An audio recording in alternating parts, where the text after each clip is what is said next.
Hello friends, welcome to my class.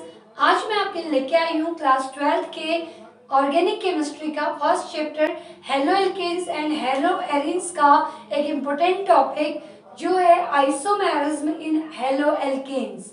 तो isomerism जो है ये CBSE board and UK board में फ्रिक्वेंटली आस्क्ड क्वेश्चन है। तो आज हम डिस्कस करेंगे कि हेलो एल्केन्स में कौन सी आइसोमेरिज्म पाई जाती है या हेलो एल्केन्स कौन सी आइसोमेरिज्म को इंडिकेट या शो करते हैं। Haloalkanes show the following two types of structural isomerism.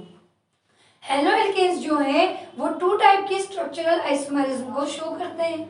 So when two or more compounds are having same molecular formula but they having different properties and structures are called isomers of each other and the phenomena is known as isomerism। तो काफी simple से definition है कि when two or more, जब दो या दो से ज्यादा कंपाउंड्स जिनके मॉलिक्यूलर फॉर्मूला क्या होंगे, सेम होंगे, लेकिन उनकी जो प्रॉपर्टीज होंगी और जो स्ट्रक्चर्स होंगे वो क्या होंगे, डिफरेंट होंगे। तो एक फॉर्मूला हमें मॉलिक्यूलर फॉर्मूला गिवन होगा किसी भी कंपाउंड का जिससे हमने मोर देन वन कंपाउंड्स को क्या करना है, फॉर्म करना है। तो हम मोर देन वन कंपाउंड्स को फॉर्म करेंगे, ऐसे कंपाउंड्स को जो या तो स्ट्रक्चर में डिफरेंट होंगे या फिर उनकी प्रॉपर्टीज क्या होंगी, डिफरेंट होंगी। तो ऐसे टू और मोर कंपाउंड्स को हम कहेंगे आइसोमर्स और इस प्रोसेस को या फिनोमेना को हम कहेंगे आइसोमेरिज्म। तो आइसोमेरिज्म एक सिंपल सी प्रोसेस है जिसमें हमें एक मॉलिक्यूलर फॉर्मूला गिवन होता है। तो यहाँ पे हमें एक मॉलिक्यूलर फॉर्मूले से टू और मोर कंपाउंड्स के स्ट्रक्चर को फॉर्म करना है जो एक दूसरे से या तो स्ट्रक्चर में डिफरेंट होंगे या फिर उनके 3D में अरेंजमेंट एटम्स और ग्रुप्स के क्या होंगे, डिफरेंट होंगे। तो 3D यानी कि स्पेस में हम उनके एटम्स और ग्रुप का अरेंजमेंट देखेंगे तो वो क्या होना चाहिए, डिफरेंट होना चाहिए। तो इधर स्ट्रक्चर डिफरेंट होने चाहिए और 3D अरेंजमेंट ऑफ ग्रुप्स और एटम्स भी क्या होने चाहिए, डिफरेंट होने चाहिए। तो ये एक दूसरे के आइसोमर कहलाएंगे। तो अगर ये कंपाउंड स्ट्रक्चर में डिफरेंट होंगे तो एक दूसरे के स्ट्रक्चरल आइसोमर कहलाएंगे और अगर ये कंपाउंड्स 3D अरेंजमेंट में डिफरेंट होंगे तो ये स्टीरियो आइसोमर्स कहलाएंगे। तो इस फिनोमेना को कहेंगे आइसोमेरिज्म। अब यहाँ पे जो वर्ड है प्रॉपर्टीज, तो आइसोमर्स एक ही मॉलिक्यूलर फॉर्मूले के ऐसे स्ट्रक्चर होते हैं जिनकी प्रॉपर्टीज क्या होती हैं, डिफरेंट होती हैं। तो इसी प्रोसेस को कहेंगे आइसोमेरिज्म। तो ये तो थी आइसोमेरिज्म की बात। अब हम बात करते हैं हेलो एल्केन्स में पाई जाने वाली आइसोमेरिज्म। तो हेलो एल्केन्स जो है वो मेनली टू स्ट्रक्चरल आइसोमेरिज्म को शो करता है। तो स्ट्रक्चरल आइसोमेरिज्म के 5 टाइप होते हैं, उनमें से हेलो एल्केन्स जो शो करेंगे वो ओनली टू स्ट्रक्चरल आइसोमर होंगे, that is chain isomerism and position isomerism. तो अब हम बात करते हैं फर्स्ट टाइप स्ट्रक्चरल आइसोमेरिज्म की जो है चेन आइसोमेरिज्म। क्या होती है चेन आइसोमेरिज्म, नेम से इंडिकेट है। आपको एक लाइन सेम रिपीट करनी है, केवल चेंज देखना है कि किसकी वजह से ये आइसोमेरिज्म प्रोड्यूस हो रही है। तो हम कहेंगे when two or more compounds having same molecular formula, तो ये लाइन तो सेम रहेगी क्योंकि आइसोमर क्या होते हैं, जिनके मॉलिक्यूलर फॉर्मूला क्या होते हैं, सेम। तो इस लाइन को हम चेंज नहीं करेंगे। But having different carbon chains in their structure, लेकिन उनके स्ट्रक्चर में जो कार्बन की चेन्स होंगी वो क्या होंगी, डिफरेंट होंगी, are called chain isomers and the phenomena is known as chain isomerism. तो सिंपल सी बात है, जब टू और मोर कंपाउंड्स के मॉलिक्यूलर फॉर्मूला सेम होते हैं बट उनके स्ट्रक्चर में जो कार्बन चेन्स प्रेजेंट होती हैं वो डिफरेंट होती हैं, तो ऐसे कंपाउंड्स चेन आइसोमर कहलाते हैं एक दूसरे के और इस फिनोमेना को क्या कहते हैं, chain isomerism. Chain isomerism is arises due to the different carbon chains. जब किसी हेलो एल्केन के स्ट्रक्चर में प्रेजेंट कार्बन चेन डिफरेंट हो बट मॉलिक्यूलर फॉर्मूला क्या हो, सेम हो, तो ऐसे आइसोमर को चेन आइसोमर और इस फिनोमेना को कह देंगे chain isomerism. Example first example हम लेते हैं यहाँ पे C4H9Br। तो ये एक हेलोएल्केन है। हेलोएल्केन का जनरल फॉर्मूला होता है CnH2n+1।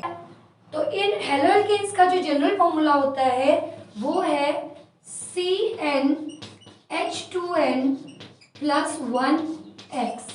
तो ये एल्केन का ही फॉर्मूला है CnH2n।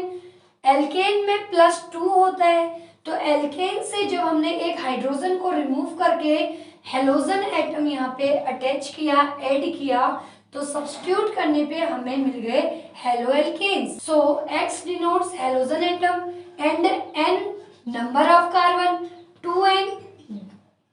2N is number of hydrogen. Means कि हाइड्रोजन जो होंगे वो हेलोएल्केन में कार्बन के डबल +1 होंगे, यानी कि जितने भी नंबर कार्बन के इसके फॉर्मूले में होंगे उसको डबल करेंगे, +1 ऐड करेंगे, क्योंकि एल्केन में +2 होता है, तो एल्केन का एक हाइड्रोजन सब्स्टिट्यूट करेंगे हेलोजन एटम के थ्रू, तो ये जनरल फॉर्मूला होगा CnH2n+1x।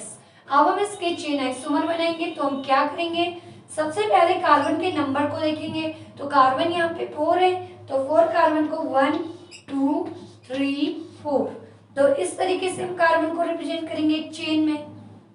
इसके साथ एक हेलोजन है Br, तो इस कॉर्नर पे हम लगा देंगे Br को। अब हम वैलेंसी कंप्लीट करेंगे हाइड्रोजन की, जो होती है 4। दैट मीन्स कार्बन 4 से ज्यादा बॉन्ड नहीं बना सकता है, तो कार्बन की वैलेंसी 4 मीन्स कार्बन की बॉन्डिंग भी कितनी होगी, 4। तो 1 बॉन्ड हमने यहाँ शो किया है, तो 3 हाइड्रोजन शो करेंगे। 1-2 बॉन्ड शो किए हैं, तो 2 हाइड्रोजन, फिर 1-2 बॉन्ड, तो 2 हाइड्रोजन, 1 and 2 बॉन्ड्स मतलब 2 हाइड्रोजन। तो इस तरीके से हम इसका क्या करेंगे, स्ट्रक्चर फॉर्म करेंगे। तो अब हम इसको फॉर्मूले से मैच करते हैं। तो 1 2 3 4 कार्बन है, हाइड्रोजन 3 2 5 2 7 एंड 2 9, 9 हाइड्रोजन है एंड 1 Br। तो हमारा फॉर्मूला सेटिस्फाइड है। तो अब हम यहाँ पे इसका नॉमेनक्लेचर करेंगे। तो ये फंक्शनल ग्रुप है, तो 1 2 3 4। तो इस तरीके से हम IUPAC नॉमेनक्लेचर के लिए नंबरिंग करेंगे कार्बन की। तो 4 कार्बन को कहते हैं ब्यूट और फंक्शनल ग्रुप यहाँ पे है Br। तो कौन से नंबर पे जुड़ा है फंक्शनल ग्रुप, 1 कार्बन पे, तो इसका नेम हो जाएगा 1 ब्रोमो, क्योंकि Br जुड़ा है 1 कार्बन पे, तो 1 ब्रोमो। कितने कार्बन है टोटल, 4, तो 4 को हम कहेंगे ब्यूटेन, तो 1 ब्रोमो ब्यूटेन इसका नेम हो जाएगा। तो अब हम लेंगे इसका सेकेंड आइसोमर। तो फॉर्मूला हमारा ये रहना चाहिए। अब हम सेकेंड आइसोमर बनाएंगे, तो हम क्या करेंगे, यहाँ पे आपको फोकस करना है कि हेलोजन यानी कि जो फंक्शनल ग्रुप है, तो यहाँ पे आपको फोकस करना है कि जो यहाँ पे हेलोजन एटम है फंक्शनल ग्रुप, उसकी ना तो पोजीशन चेंज करनी है और ना ही ग्रुप को चेंज करना है। केवल हमें ध्यान देना है कार्बन की चेन पे। हमने कहा कि this type of isomerism arises due to different carbon chains. ये जो आइसोमेरिज्म हो रही है ये कार्बन चेन के डिफरेंस की वजह से हो रही है, तो केवल हमें कार्बन चेन को ही चेंज करना है। यहाँ पे फंक्शनल ग्रुप और फंक्शनल ग्रुप की पोजीशन को चेंज नहीं करना है। तो अब हम इन 4 कार्बन को कैसे अरेंज करें कि चेन डिफरेंट हो जाए, तो हम क्या करेंगे, 1 2 3 कार्बन ऐसे बना लेंगे। एक कार्बन 4th को ब्रांच में ले लेंगे एंड Br को उसी की पोजीशन पे हम क्या कर देंगे, रख देंगे। तो Br अपनी पोजीशन पे ही है, तो Br को हम चेंज नहीं करेंगे। लेकिन जो कार्बन है 4 की चेन थी, तो 4 में से पहले हमने स्ट्रेट चेन बनाई। अब हम स्ट्रेट चेन को ब्रांच चेन में क्या करेंगे, चेंज करेंगे। तो ये हो जाएगा 1 2 3 एंड 4। वैलेंसी कंप्लीट करेंगे, तो 1 बॉन्ड है तो 3 हाइड्रोजन, 1 2 3 बॉन्ड है तो 1 हाइड्रोजन, 1 बॉन्ड है इधर और 1 है इधर, तो 2 बॉन्ड और 2 हाइड्रोजन, और लास्ट में 1 बॉन्ड है तो 3 हाइड्रोजन। तो इस तरीके से हमने वैलेंसी कंप्लीट कर ली। अगर आपको वैलेंसी कंप्लीट करनी आ जाए तो आपको यहाँ पे फॉर्मूला मैच करने में या फिर इस स्ट्रक्चर को फॉर्म करने में कोई भी प्रॉब्लम नहीं होगी। तो देख लीजिए 1 2 3 4 कार्बन है, हाइड्रोजन 3 3 6 7 8 9 हाइड्रोजन कंप्लीट है और 1 Br।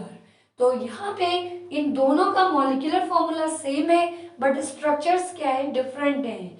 ये था 1 ब्रोमोब्यूटेन, इसकी नेमिंग करेंगे तो फंक्शनल ग्रुप है Br, तो Br से नंबरिंग करेंगे तो 1 2 3।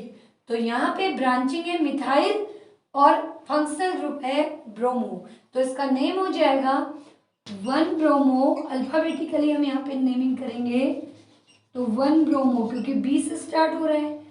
2 मिथाइल, 2 मिथाइल कितने कार्बन है, 3, तो इसको कहेंगे प्रोप, तो क्या हो जाएगा, प्रोपेन। तो इसका नेम हो जाएगा 1 ब्रोमो 2 मिथाइल प्रोपेन। तो ये इसका सेकेंड आइसोमर बनेगा। अब हम बनाते हैं इसका एक और आइसोमर। अब इस मॉलिक्यूलर फॉर्मूले से एक और आइसोमर हमारा पॉसिबल होगा। तो अब नेक्स्ट वाले में हम क्या करेंगे, हमने पहले स्ट्रेट चेन बनाई, फिर हमने एक 1 ब्रांच बनाई, अब हम बनाएंगे 2 साइड ब्रांचेस जिसमें हम वैलेंसी कंप्लीट करेंगे। तो 1 बॉन्ड 3 हाइड्रोजन, 3 और 1 4, 1 बॉन्ड 3 हाइड्रोजन, और यहाँ भी 1 बॉन्ड 3 हाइड्रोजन। तो इस वाले की वैलेंसी अगर देखें सेंटर वाले की तो 1 2 3 4 कंप्लीट है। तो इस तरीके से हमारा थर्ड आइसोमर बनेगा जिसमें डबल साइड ब्रांचेस होंगी। तो डबल साइड ब्रांचेस होने से इसका नेम भी क्या हो जाएगा, चेंज हो जाएगा। तो अब हम इसकी नेमिंग करेंगे तो हम फंक्शनल ग्रुप को देखेंगे, तो लॉन्गेस्ट चेन को हम यहाँ से सिलेक्ट करेंगे। तो अगर हम यहाँ से नंबरिंग करें 1 2 तो हमारे पास 2 ही कार्बन चेन में होंगे, और अगर हम यहाँ से नंबरिंग करें तो लॉन्गेस्ट चेन के लिए 1 2 3, तो ये लॉन्गेस्ट चेन बनेगी।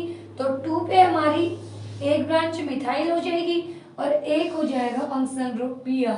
तो जब हम इसकी नेमिंग करेंगे तो ये हो जाएगा 2 ब्रोमो 2 मिथाइल प्रोपेन। तो 2 ब्रोमो 2 मिथाइल प्रोपेन इसका नेम हो जाएगा, क्योंकि अल्फाबेटिक ऑर्डर में यहाँ से Br B से स्टार्ट होता है ब्रोमीन और मिथाइल M से, तो कौन पहले आएगा, ब्रोमीन। तो 2 ब्रोमो 2 मिथाइल प्रोपेन, तो ये इसका नेम हो जाएगा। यहाँ पे हमने एक मॉलिक्यूलर फॉर्मूले से 3 आइसोमर्स को डिराइव किया जिनके मॉलिक्यूलर फॉर्मूला तो सेम है बट इनके जो स्ट्रक्चर है और जो इनकी प्रॉपर्टीज हैं वो क्या होंगे, डिफरेंट होंगी। तो आपको ध्यान देना है कि आपको ना तो फंक्शनल ग्रुप चेंज करना है और ना ही आपको फंक्शनल ग्रुप की पोजीशन चेंज करनी है। आपको केवल इनमें प्रेजेंट कार्बन की चेन को क्या करना है, चेंज करना है। यहाँ पे आपके लिए कार्बन चेन को चेंज करने के लिए 3 वेज हैं। फर्स्ट आप क्या करेंगे, एक स्ट्रेट कार्बन की चेन बनाएंगे। तो स्ट्रेट कार्बन चेन में नॉर्मल हेलो एल्केन बनेगा। फिर हम क्या करेंगे, उसके फंक्शनल ग्रुप को बिना चेंज किए उसके कार्बन को ब्रांचिंग में ले आएंगे। तो 1 साइड ब्रांच रखेंगे तो ये आइसोमर बन जाएगा। फिर हम क्या करेंगे, डबल साइड ब्रांचिंग करेंगे। तो डबल साइड ब्रांचिंग करने पे हमें नियो आइसोमर क्या होगा, ऑक्टेन होगा। तो इस तरीके से हम केवल कार्बन चेन को चेंज करके चेन आइसोमर्स को फॉर्म कर सकते हैं। तो इसके अलावा आप और भी एग्जांपल्स को ट्राई कीजिएगा जो है C5H11Cl, और मुझे कमेंट कीजिएगा इसके कितने आइसोमर बनेंगे। तो आप चेन आइसोमर बनाएंगे C5H11Cl के, तो इसके कितने आइसोमर बनेंगे ये आप मुझे बताएंगे। तो अब डिस्कस करते हैं इसके सेकेंड टाइप स्ट्रक्चर आइसोमेरिज्म की जो है पोजीशन आइसोमेरिज्म। जैसा कि नेम से इंडिकेट है, when 2 or more than 2 compounds having same molecular formula, देखो पहली लाइन फिर से रिपीट होगी कि जब 2 और more than 2 compounds के molecular formula क्या होंगे, same but having different positions of functional group in their structure, लेकिन उनके स्ट्रक्चर में फंक्शनल ग्रुप की पोजीशन डिफरेंट होगी, are called position isomers and the phenomena is called position isomerism. तो यहाँ पे एक चीज कॉमन रहेगी कि 2 और मोर कंपाउंड्स के मॉलिक्यूलर फॉर्मूला क्या होंगे, सेम, लेकिन जिस भी टाइप की आइसोमेरिज्म होगी उसी में क्या आएगा, चेंज आएगा। तो हम कहेंगे कि 2 और मोर देन 2 कंपाउंड्स के जो मॉलिक्यूलर फॉर्मूला सेम रहते हैं बट फंक्शनल ग्रुप की जो पोजीशन होगी वो कंपाउंड्स में क्या होगी, डिफरेंट होगी। तभी हमारी पोजीशन आइसोमेरिज्म अराइज होगी। In other words we can say that the position isomerism arises due to the different positions of functional group in their compounds. That means कि फंक्शनल ग्रुप की position change होने से ही ये position isomerism arise हो रही है। तो यहाँ पे हम इसका एग्जाम्पल देखते हैं। तो ये होगी C3H7Cl। अब हमें फोकस करना है कि जो भी एल्केन हमने लिया हुआ है उसमें कार्बन चेन को इस बार चेंज नहीं करेंगे, ओनली फंक्शनल ग्रुप की पोजीशन चेंज होगी, इसीलिए इसका नेम है पोजीशन आइसोमेरिज्म। तो यहाँ पे हम इसका आइसोमर बनाएंगे। तो सबसे पहले मैंने जैसा कि आपको पहले बताया कि पहला आइसोमर हमेशा स्ट्रेट चेन हम बनाएंगे। तो पहले हम यहाँ पे 3 कार्बन है तो 3 कार्बन की एक स्ट्रेट चेन हम यहाँ पे लेंगे और फंक्शनल ग्रुप को स्ट्रेट इसके साथ हम ऐड कर देंगे। तो ये हो गया 3 कार्बन और उसके लिए क्लोरीन एटम जो कि फंक्शनल ग्रुप है और वैलेंसी कंप्लीट करेंगे यहाँ कार्बन की। तो 1 बॉन्ड 3 हाइड्रोजन 3 और 1 4, 2 बॉन्ड 2 हाइड्रोजन और यहाँ पे भी 2 बॉन्ड्स और क्या आएगा 2 हाइड्रोजन। तो इस तरीके से हमने इसका स्ट्रक्चर तैयार किया है जिसको हम मैच करेंगे। 3 कार्बन है 1 2 3 और यहाँ पे क्लोरीन है 1, हाइड्रोजन है 3 2 5 एंड 7। तो 7 यहाँ पे भी हाइड्रोजन है। तो ये फॉर्मूला एग्जैक्टली मैच कर रहा है। दैट मीन्स ये इसका आइसोमर हो सकता है। तो हम इसकी नेमिंग करेंगे 1 2 3। तो IUPAC के लिए नेमिंग करी तो यहाँ से 1 2 3 यानी कि 3 कार्बन को प्रोप कहते हैं। तो फंक्शनल ग्रुप जो है 1 पोजीशन पे है तो इसका नेम हो जाएगा 1 फ्लोरो प्रोपेन 1 क्लोरोप्रोपेन, ये इसका फर्स्ट आइसोमर होगा। तो अब हम जो चेंज करेंगे वो हम फंक्शनल ग्रुप की पोजीशन चेंज करेंगे। तो फंक्शनल ग्रुप क्या है, यहाँ पे Cl है तो इसी को हम इस कार्बन में चेंज करेंगे। तो 1 2 3 कार्बन की हम चेन बनाएंगे। मैंने आपसे बोला कि यहाँ पे कार्बन की चेन को चेंज नहीं करना है, केवल फंक्शनल ग्रुप की पोजीशन को आप चेंज करेंगे। तो फंक्शनल ग्रुप जो Cl है उसको इस बार हम सेकेंड नंबर के कार्बन पे ले आएंगे। तो पहले क्लोरीन कौन से कार्बन पे था, फर्स्ट कार्बन पे। अब हम कहाँ पे लेके आए हैं, सेकेंड कार्बन पे। तो यहाँ पे हमने क्लोरीन को रखा तो अब कार्बन की वैलेंसी कंप्लीट करेंगे। 3 और 1 4, 3 और 1 4, कार्बन की 1 2 3 बॉन्ड ऑलरेडी है तो 1 हाइड्रोजन यहाँ पे आ जाएगा। तो ये हो जाएगा सेकेंड आइसोमर इस मॉलिक्यूलर फॉर्मूले का। अब हम इसकी नेमिंग करेंगे। तो नेमिंग यहाँ पे हम करेंगे तो ये फंक्शनल ग्रुप को देख के करेंगे। तो फंक्शनल ग्रुप जहाँ से क्लोज आए नंबरिंग वहां से होगी। तो फंक्शनल ग्रुप हमारा दोनों साइड से 1 2 3 2 पे आएगा। यहाँ से नंबरिंग करेंगे तो 1 2 3, यहाँ से करेंगे तो 1 2 3। तो कितने पे क्लोरो आ रहा है, 2 पोजीशन पे। तो इसका नेम हो जाएगा 2 क्लोरोप्रोपेन, ये इसका नेम हो जाएगा 2 क्लोरोप्रोपेन। तो ये है हमारा सेकेंड आइसोमर। अगर हम बात करें थर्ड आइसोमर की तो यहाँ पे थर्ड आइसोमर नहीं बनेगा। आपको ध्यान देना है वही आइसोमर होंगे जिनकी नेमिंग हर बार क्या होगी, डिफरेंट होगी। जैसे ये था 1 क्लोरोप्रोपेन, सेकेंड वाला है 2 क्लोरोप्रोपेन, तो हर बार नेमिंग अलग है। तो यहाँ पे आपको ध्यान देना है कि अगर हम इस क्लोरीन को इस यहाँ पे शिफ्ट करते हैं तो नंबरिंग फंक्शनल ग्रुप से होती है तो इसको फिर से नंबर 1 मिल जाएगा। तो 1 2 3 हो जाएगा, यही नाम रिपीट हो जाएगा 1 क्लोरोप्रोपेन। तो इसलिए यहाँ पे केवल 2 ही पॉसिबल आइसोमर बनेंगे जो होगा 1 क्लोरोप्रोपेन एंड 2 क्लोरोप्रोपेन। तो यहाँ पे मैं आप लोगों के लिए 2 क्वेश्चन दे रही हूँ जिनको आप प्रैक्टिस करेंगे और मुझे कमेंट बॉक्स में लिख के बताएंगे उनके नेम कि क्या आइसोमर बनेंगे, जो है C5H11Br एंड सेकेंड होगा C6H13I।